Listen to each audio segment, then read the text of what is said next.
أعوذ بالله من الشيطان الرجيم.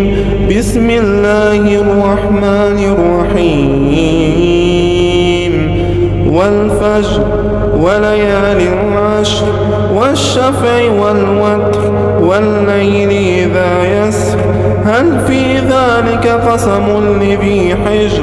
ألم تر كيف فعل ربك بعاد إرم ذات العماد التي لم يخلق مثلها في البلاد وثمود الذين جابوا الصخر بالواد وفرعون ذي الأوتاد الذين طغوا في البلاد فأكثروا فيها الفساد وصب عليهم ربك صوت عذاب إن ربك لبالمرصاد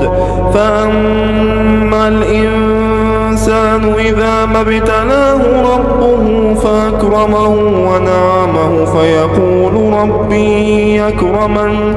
وأما إذا ما ابتلاه فقدر عليه رزقه فيقول ربي أهانن وأما إذا ما ابتلاه فقدر عليه رزقه فيقول ربي أهانن كلا بل لا تكرمون اليتيم ولا تحاضون على طعام المسكين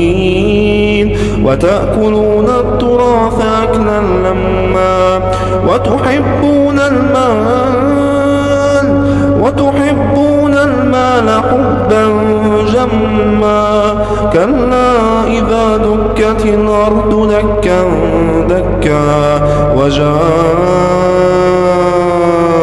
ربك والملك صفا صفا وجيء يومئذ بجهنم يومئذ يتذكر الإنسان وأنى له الذكرى يقول يا ليتني قدمت لحياتي فيومئذ لا يعذب عذابه أحد ولا يوثق وثاقه أحد يا أيتها النفس المطمئنة ارجعي إلى ربك راضية مرضية فادخلي في عبادي وادخلي جنتي.